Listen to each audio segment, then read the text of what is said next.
You know, I heard the word dementia so many times prior to Daddy being sick, and most people used to associate it immediately just with memory loss. It's so much more than that. He never really felt the real devastation about his diagnosis that we all felt, probably more. Just wee small things, Caroline, maybe repeating the same question, gradually small details like that just started occurring. And I definitely would recommend for anyone going through any kind of an illness to keep your own sanity, not to make the house all about the illness. How do people do it without support? You have to look for the positives. You know, the positive that came out of it is that I then found my love and passion for property. When you're doing a renovation, you must be prepared to expect something unforeseen is going to happen. Most people tend to panic. It's our job to keep you calm and just get the solution. Don't stress about the things you can't control. Series 11 of the Dig podcast. I can't believe Series 11. I didn't even know how to press record on that very first episode, but we are back for you, the listener. Real lives, real moments. That's what we need. We need real stories, things that people are going through in everyday life, brought straight to you, but with, most importantly, actionable advice. And that's what all our guests are going to bring to you in Series 11. This is real lives and real moments, so we are going to be covering sensitive topics, and I just want to give you a heads up about that. Welcome to the Dig podcast. So I'm so excited for you to meet our next guest. She is a colleague now, but also a friend, and someone that I really want you guys to hear from and hear everything that she does and her personal story too. Tanya McGeehan. So Tanya is the Managing Director of MCG Property Group. And MCG Property Group is also our partner, like I said, for Series 11 of the Dig podcast. I can't even believe we're on Series 11, but we are, and it's such an honour to be partnering with them.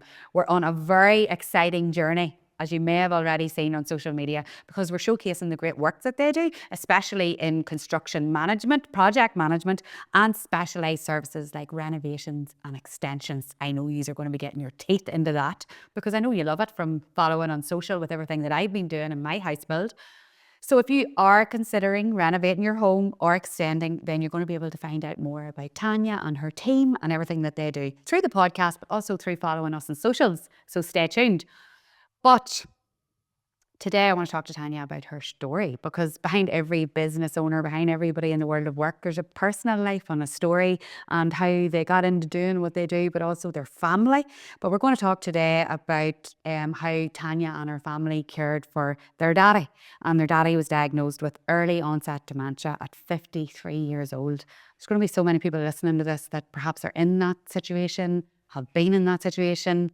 And we just want to know how they, navigated through that. And is there maybe some advice that Tanya and her family could impart to you guys, the listener, and me?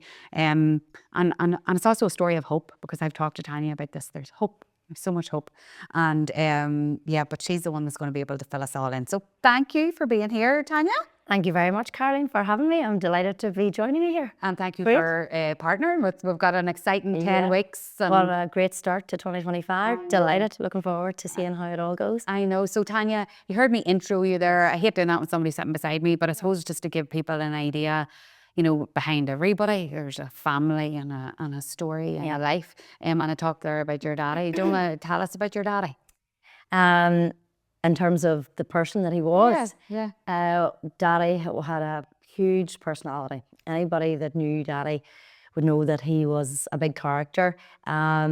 Absolutely loved life to the full. So even though his life was cut far too short, he genuinely did love life and did an awful lot in that short life that he did have. He travelled so much. He loved travelling. Him and my mum travelled all the time, loved their holidays. And he was, thankfully, for a part of his, before he got sick, he worked for himself. And because of that, if you had to contact him on a Monday afternoon and said, are you free to go to the golf course? Patsy was like, right, I'm away. And he was able to just set the work aside, and he went and played his golf with his friends, or he went somewhere with mummy. And so he really did make the most of life. And I just think that was brilliant. But so a larger than life character. Bit blunt on it now too. He definitely always would have told you exactly what he thought, whether you wanted to hear it or not. You got it. It's a daddy trait for sure. Definitely. But you were telling me like 53 to be diagnosed like that. What happened around that time, or how did you start to notice things about your daddy? Or Yeah, absolutely. We all started to notice them, probably at different points in time. Mummy obviously noticing things changing the most with living with him. Just wee small things, Caroline. Maybe repeating the same question, and not remembering the same, the answer to maybe if he asked a question, Mummy answered him, he maybe would have asked the question again a little while later, and gradually small details like that just started occurring more often. And then it gradually, got worse over time. My mum took him to the GP, and they did the standard questions that I'm sure a lot of your listeners out there might have experienced themselves firsthand, quite basic questions that we at the time thought, this is a wee bit silly, but that's a process that you have to go through, and gradually over time then, through a lot of investigation, a lot of appointments with doctors then, and we were thinking that this was a possible diagnosis that he could be facing, but we were always hoping that it would be something else that could be treated. And then in September 2009, we got the dreaded news and the diagnosis that it was early onset dementia. So that was devastating for us. The only thing I would say is that we were all in the room with the consultant when he confirmed it to my dad, and he spoke directly to Daddy, but Daddy didn't comprehend it fully, and never did, as far as we're aware, never did. So he never really felt the real devastation about his diagnosis that we all felt, probably more. And I suppose that's a godsend in a way, because he never knew. And whenever you did as a family, like you often hear it's very stressful for a family whenever they do get that diagnosis, and then obviously you all had to go into like a caregiving role, maybe not away, but straight away. But how did you sort that out? I know you are very actionable. There's 4 sisters. Is that? There's 4. Yeah, girls. I'm one of 4 girls, 4 sisters, and my mum's like a 5th sister. And obviously, she's the parent and very much involved in all the decision making. But if anybody that knows us, we are the type of family that we always go into solution mode. So as soon as there is a problem, and our poor husbands, God love them, sometimes wish that we weren't like that, because we're always ready to fix everybody's problems. If somebody comes to us with an issue, we're like, yep, we're helping out, we'll do this, we'll do that. So we automatically, all of us went into solution mode and thinking, okay, let's get a rota up and running, and we straight away all got a schedule operating up and running, who was going to be in to help cover, just sit with Daddy to, number 1, support Mummy in the caring role, that she was now the primary carer, but number 2, to also ensure that she continued to be able to have a life of her own and was able to have her respite and get out for, whether it be with her friends, or just a break, that as the illness progressed, she needed more and more. And the 4 of us at that stage were all in different geographical locations. The two of the girls, Lisa and Roisin, were based in London at the time. So that was difficult for them, because they all had their lives and their jobs, but not even an issue. That wasn't, we all just jumped in and we shared the caring load, And you did talk about like spreadsheets and schedules and checking in, because whenever someone's sick, it can be, you don't want one person to think one person's doing more than the other. But you told me when we had our call that you always checked in, right? Do you need to be anywhere this weekend? I think it's important families stick together if they can. If you can, and everybody's circumstances are very, very different, and there's no doubt about that, and it mightn't be as easy for most families. At that time, I was the only one with kids. Shay and Eva were only very, very young, and the other 3 girls didn't have any children at that stage. So that probably helped, because they didn't have that same requirement at a home for kids to look after children. But all 4 of us, absolutely 100%, we all equally jumped in, and we were all sharing, the caring role. And so we would have been in there as much as we could during the week, working obviously around our own jobs. I myself was working full time in what was then Cookstown District Council, now Mid Ulster Council, and I went part time in my job so that I could go in and look after my dad on a Monday and a Tuesday, but that also allowed my mum to go out to work on those 2 days. And she still needed that. She loved her job as well, but it gave her rest. That, how important was that for your mummy that she got that? Because there were people listening and they maybe are not getting that bit of respite, and then stress and all can set in, and then that's maybe when things start to break down. So, well, again, just to say what I was saying, not everybody can do that. So everybody's circumstances will be different, because I just was able to, I was able to go part-time in my job. Thankfully, my employer was very, very accommodating. And so it allowed me, number one, to go in to help look after Daddy on a Monday and Tuesday, but I also then helped my mum run their business at that time. But in terms of how important it was to Mummy, it was absolutely so important. She got to go out and be her own individual person for those, few hours each day, give her a little bit of a break. And, like any caring role, it kind of, I suppose, energises you to go back into the role. Now, we also had a full care package for Daddy once he got to a certain stage in his illness and had progressed and he was off his feet, But in the early stages, when he was on his feet, again, the type of people we are, there was no chance that we were just going to lie down to it and stop living. And I remember, for example, my mum and dad drove a Jeep at that stage, but Daddy then ended up in a wheelchair, so had to get a new system. But Mummy didn't want to drive. She didn't want to drive a van. She didn't feel comfortable with that. And nowadays there's cars that can be adapted and put in a system for a wheelchair to go into the front seat. So we got a little Focus car that was able to be adapted. It was brilliant, and it meant that we were all able to take Daddy out and about, and my mum was able to regularly do it herself. So that was great, because it gave her and him independence to still have a life. And they used to go down to the port and she would be able to wheel him up and down and, be able to have their time on their own as well. And there's lots of stuff out there to help you, to be able to continue having a life, which I think we found was very, very important, to still be able to have a life and go out and about and do as much as you can. And Daddy was still involved in everything we did. Like right up until he passed, he was still involved in everything in terms of family gatherings. So we still have very much a life in the house. It didn't become a sad house where it was all completely surrounded or focused on Daddy's illness. It was more about focusing on making sure that we kept a happy, active family for him. So he always loved singing. And my sister Lisa's a great singer. So there was always Sunday dinners. Mummy still made the Sunday roast dinner all the time. Daddy was wheeled up at the table. At this stage, maybe now, he had lost his ability to talk, because he lost his ability to speak 2 years before he passed away. But again, they always say the hearing's the last to go. So he was able to see and hear, and Lisa sang constantly to him. The rest of us maybe hummed in the background. And you would have seen him smile. So he loved that. And so, yeah, we kept all of that going all the time. Mm-hmm. Thank you so much again for listening to the Dig podcast. And don't forget, if you like listening each week, if you love our guests, please hit that follow button if you're listening on Apple or Spotify. If you're watching on YouTube, hit subscribe. And that means even more people can find out about the Dig podcast, and we can keep reaching out to the guests each week and bringing you some inspirational stories with actionable advice. Now we're going straight back to our amazing guest. Because sometimes, whenever there is like a sickness comes into the house or a diagnosis like that, can be a tendency to feel like you have to conform to that sickness or that.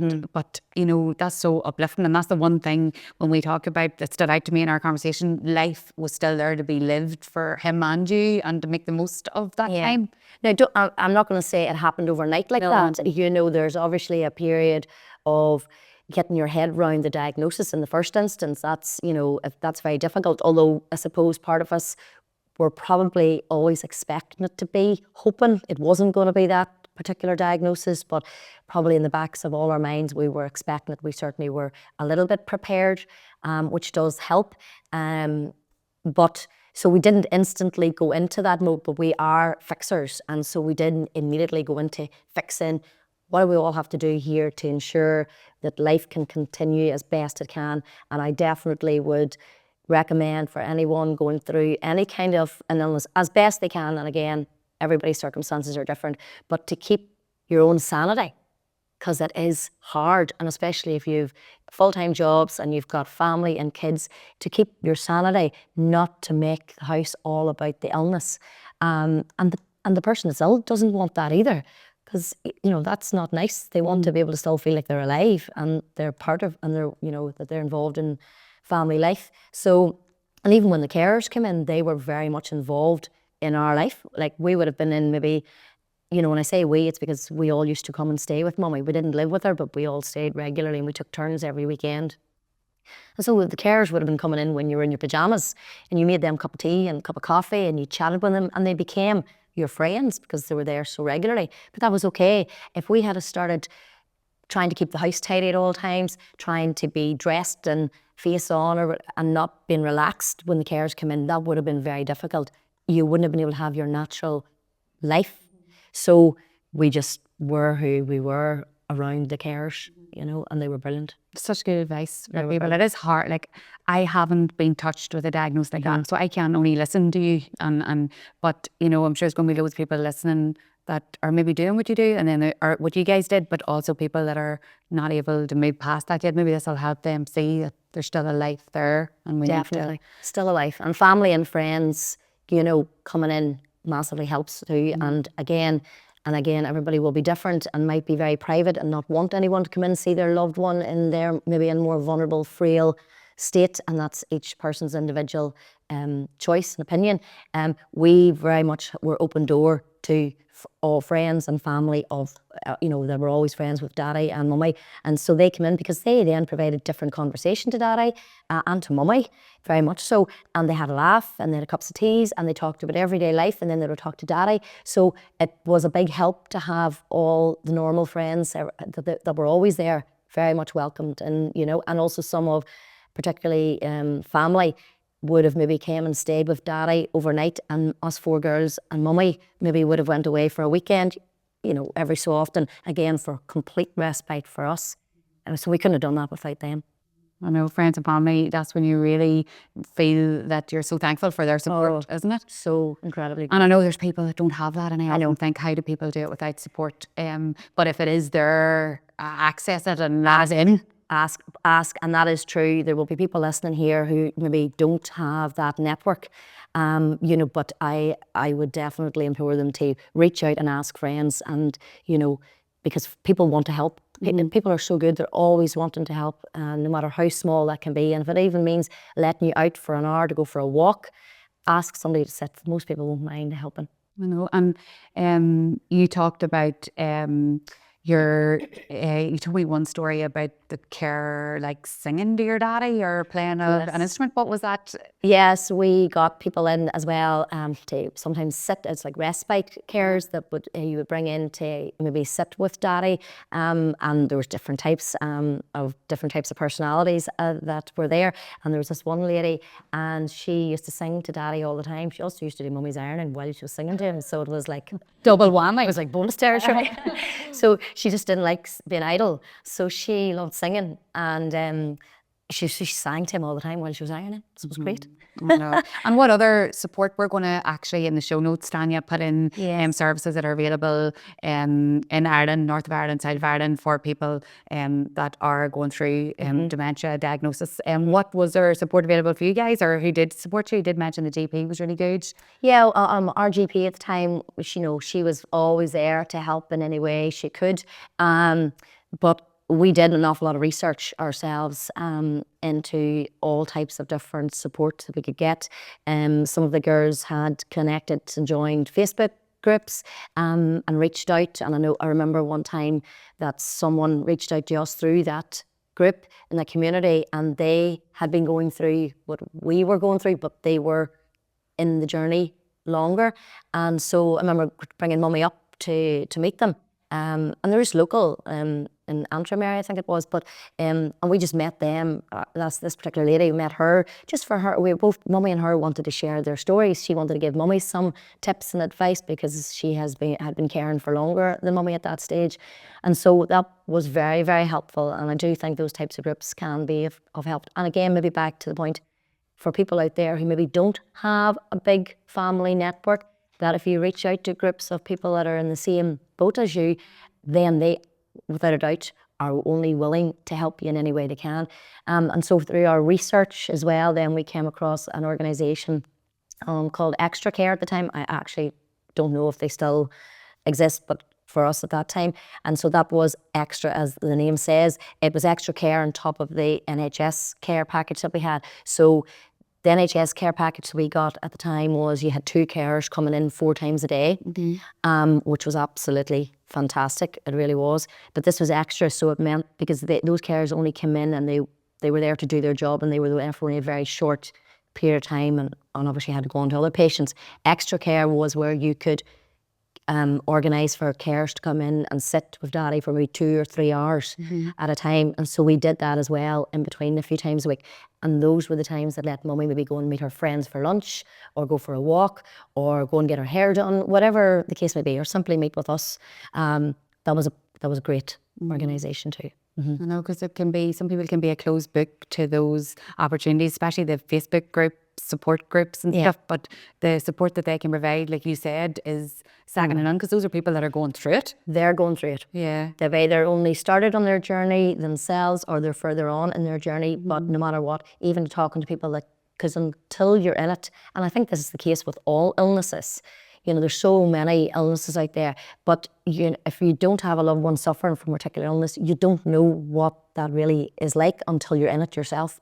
You know, I heard the word dementia so many times prior to Daddy being sick, but I didn't actually really know what it meant. And most people used to associate it immediately just with they forgot your name and was memory loss. It's so much more than that.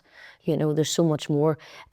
So for every illness and anybody in any situation, I do think having a community of people that are in the same boat and have a loved one suffering from the same illness is the best network to have. Just taking a short break, guys, from our guest. We're going to be back really soon, but I want to let you know about our fabulous partner that we're partnering with for 10 full weeks, MCG Property Group.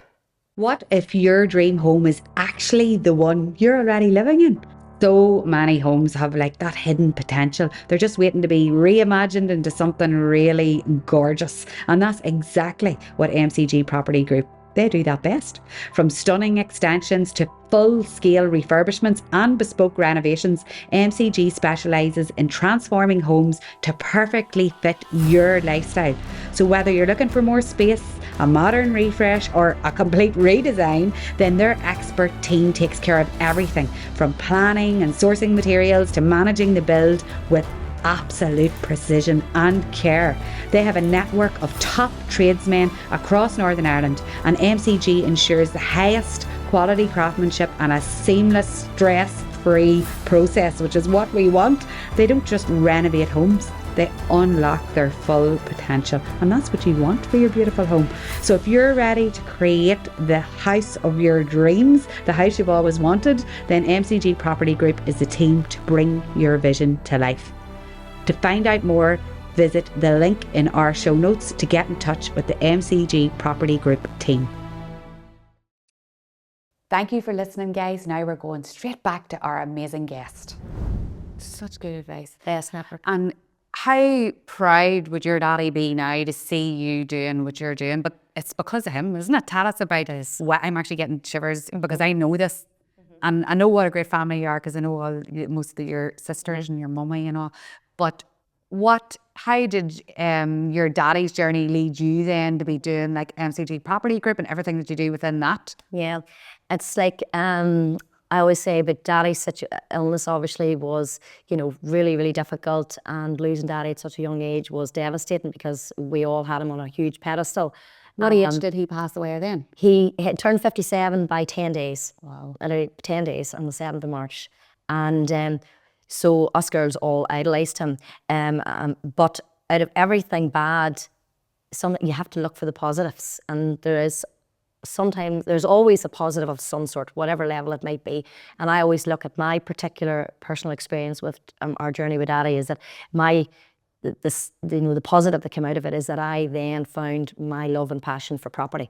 I wasn't involved in property in any shape or form myself prior to Daddy being sick. Yes, I grew up in a family where my dad and my mum had their own property business, so we were surrounded by property from a very young age. But I myself didn't have I didn't work in that industry.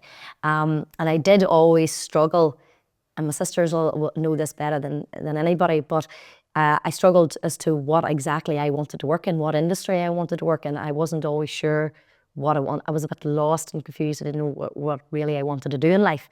And so this was by mere chance, that I happened to be the daughter that came in to be able to help out mummy in the business. And through that, and I started doing that in April 2009, so almost 16 years ago now. When your daddy after your daddy took sick? Well, Daddy was already sick at this stage, so Daddy had taken sick, but he wasn't diagnosed this September. But he wasn't as involved in doing the work that he normally would be. He wasn't on top of his work the way he always would have been. And Daddy worked for himself, but also by himself. So he didn't have staff or anything with him to be able to keep things moving on. And so it was just him.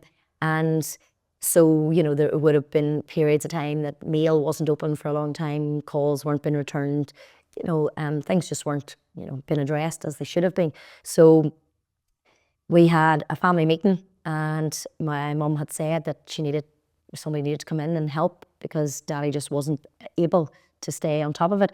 And so I did that. And again, my employer was so accommodating, so understanding. And because I kind of literally went in on the Monday and said, as of this week, I need to go part-time. So I wasn't giving them much notice. So they were very, very good. And so I started working in the business there and then. And my dad didn't have a computer. Everything was in his head. Wow. Everything. And he was old school. Everything was written down. So loads and loads of notebooks.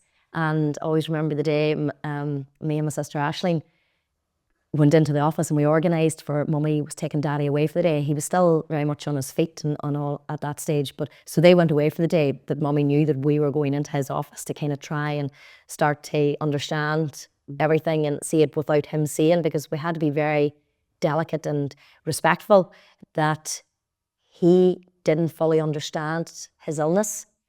He didn't really understand that he had an illness. I think he knew he had something wrong, but he wasn't sure. And so he would have been thinking, why are you coming into my office? You don't work in the office. And so we had to just be very delicate as to how we went about it. But we also had to start understanding and learning.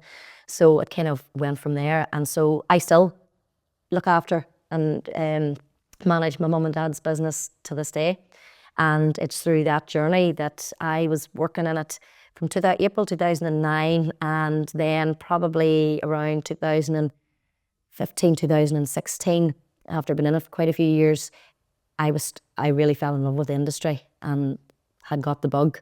And Stephen knew that I had the bug, Stephen, my husband, and he would have been saying, just go for it, Tanya. Why don't you just do something for yourself and set it up? And so in February 2017, I founded MCG. And at that stage, my idea, the bit that I loved about property at that stage was the refurbishments, the renovations. I think we all love a wee before and after, don't we? Absolutely. So I definitely was one of those people that loved the before and after. And part of my job with my mum and dad's business was you're constantly refurbishing or renovating old tired properties to bring them up to standard. So that was part of my job. So that's the bit that I fell in love with the most, and I just loved it. And I kind of thought, well, if I could just replace my salary and just do this, was the sole plan was to be able to get out and do something that I loved, but I still had to pay my bills, and so I needed to still make money. So I kind of, me and Stephen talked about it and thought, if I do, and he said to me, do you think that you can make enough in 1 year to replace your salary? And I said, yes. So then he said, well then, if you think you can and you have, then just go for it. So that's exactly what happened. So I went for it. Now, for anybody listening, I would say, don't do it like that. Why? What do you mean? When I mean don't do it like that, as in probably better winning yourself into it and don't give up the full-time job for a bit. I love that So advice. I went all in and I left my full-time job. So that's, that fixed salary every month, and I went all in on this. I think it would be better, a much safer way to do it, would be a more sensible way to do it, would be to maybe start doing it gradually alongside your full-time job, and maybe investing a little bit of money into it, and then maybe going part-time, and just doing it gradually like that until you're absolutely sure. Now, I have no regrets. And Oh, I know, but that's I have good no advice, regrets. though. Yeah, I would just say to anybody thinking about it is just maybe don't dive into it. Now, obviously, it's entirely up to you. You can if you want to, and if you are in this situation and have the circumstances and the resources to allow you to do that, and you believe in your product or service, then by all means, go for it. You know, and I've never looked back, never ever looked back, and I don't regret it for a second. But you know, the sensible head in me now would probably say I should have been a bit more cautious. That's That's age. age, exactly. I'm probably thinking my kids are probably listening to this as well. So, But you know, I interviewed Brendan that owns Be Perfect, you know, Brendan McGeehan, yes. and he said a thing too, very like that. A lot of people actually have said that on the podcast, don't bet the house on it. And that's kind of another way of saying what you're saying. Like, it's all right whenever people talk about, oh, go for your dreams and leave your, but at the end of the day, mortgage, There's kids. mortgages, yes. So thank God it worked out great for you. But I appreciate that advice. I think that's perfect. And in today's world, so many people are side hustling until they figure out if it's the right thing. So. And I absolutely applaud anybody that does that, because life is so busy with a job and family, and then when you introduce your potential dream alongside it, and a lot of people out there do have something they've always aspired that they maybe want to turn into a business, but they have to pay the bills. And unfortunately, as much as we all say, oh, live for the moment and just go and do it, you have to just go and do it. I'm all of that. I would say to anybody, stop procrastinating, just go and do it. But by that I mean go and do it alongside still working in your job. Now again, you could go part-time, depending on your circumstances, but gradually go and do it. Be sensible and do your numbers, but start researching now. That's what I mean by just do it. Just do it. Start reaching out to all the various networks, like say if you're a female, woman in business, whatever the case may be, find out what funding options are there for you before you jump in, and do all your research alongside your full-time job. Such good advice. Such good advice. Because sometimes it can be like you listen to people and you think it's not as easy as that. So it's so lovely whenever someone like you has that advice. But thank goodness it did work out, and you're here today as our partner. We're like buzzing. We can't believe you're partnering with us. We're so excited, and we're invested in the befores and afters. But tell us about MCG Property Group. Like, I mean, the bit that we're focusing on with you, which is what we just talked about, so renovations, project management, extensions. Yes. Why would somebody need MCG Property Group to help them with that? Okay, well, just to start with MCG, we used to be MCG Investments, and now we rebranded last year to MCG Property Group, and we've 4 different divisions: equity investment, consultancy, and construction project management. The division that we are partnering with Digs for Success is construction project management. So that's the only division I'm going to chat about today. Yes, the one that's, I think, most relevant to your listeners. So essentially, why would you use MCG Property Group? No matter what product or service any business owner owns, they are there to solve a problem for their customer. It doesn't matter if you're Tesco's and you're going in and you're selling a loaf of bread. The problem that you're solving there is somebody's hungry and they need to eat. So you're providing a product to meet a particular requirement that a customer needs. So what problem essentially are MCG Construction Project Management solving? I would say there's not a listener out there now that would say that they haven't had a stressful experience with maybe trying to get a repair done on their house. And I'm literally putting it down to a simple repair. Whether you need a plumber to come and fix a leak or a broken tap, or whether you're doing a brand new bathroom suite or a new house, whatever extent. Hang a picture. Hang a picture. And I mean, and I'm absolutely not going to be here to in any way say negatives about trades in general, but it's just the nature of the business that a lot of people will have a negative experience dealing with tradesmen in terms of them maybe not turning up, or not maybe because they're busy, or you can't get one because they're always busy. It's so difficult to get one. Yeah. And then if you get into a more larger project, like we've talked about, which our specialism is renovations, extensions and refurbishments. We don't do new build. That's the area that I described earlier that I first fell in love with. And it was only through, the last number of years of the business where, I identified a gap where there were people reaching out to us asking, would we help them with a refurb of their property? And so we realised, gosh, this really is something that we could really turn into a proper service for anyone and everyone, because it doesn't matter if you're a business owner, if you're a landlord, doesn't matter what you are. A lot of people at some point in time want to do some kind of renovation or refurbishment or extension to their home.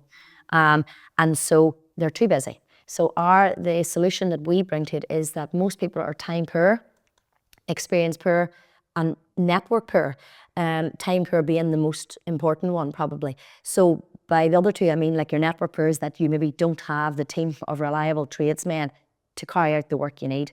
The knowledge is that you don't know exactly what all is required to carry out a renovation extension. And I'm particularly talking about the compliance element there. So, you just can't go on ahead and put in, patio doors without submitting an application to your local building control. Right, So, didn't know that. Yes, so that's an example. And so that's what I mean by knowledge poor. So we essentially will take away all of those challenges for our customers. We do it all for them. So we do all the thinking, all the stressing, all the worrying.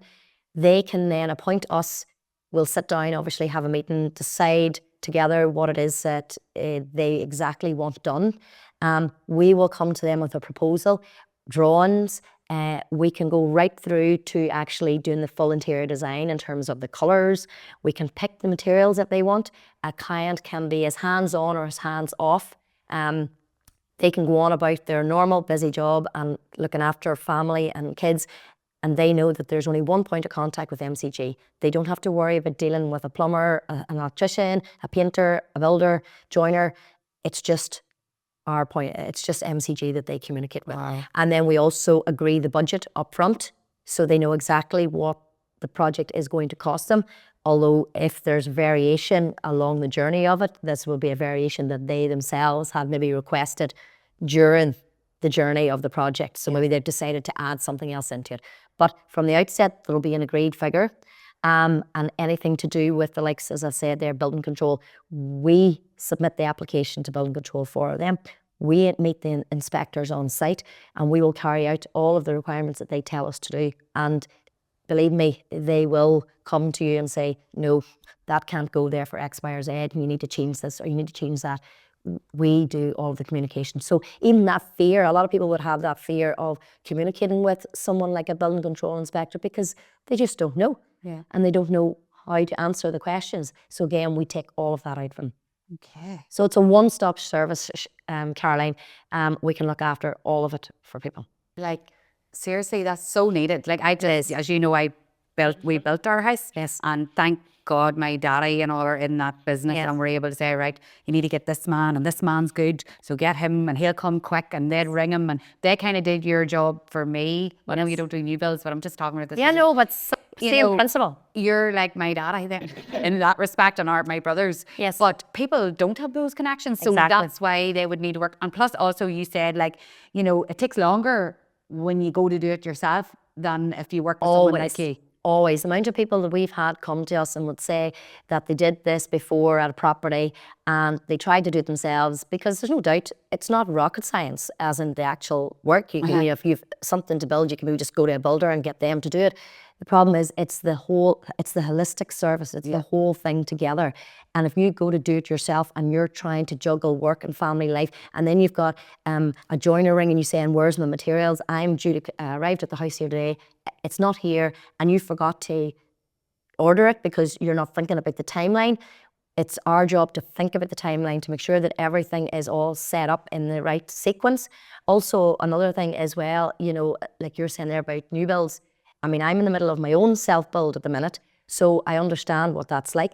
But it's actually the team of professionals as well that you need. By that I mean like a structural engineer, an architect, a quantity surveyor. We work with those guys all day, every day. And you need all of those professionals to help you input and make sure that you're making the right decisions. And MCG Investments started with Caroline, with me on my own. I wore every hat. We've evolved now into a much bigger team. So we have our own construction project manager, the team there, our own QS, with several structural engineers, architects. We need all of them. And you do need all of them.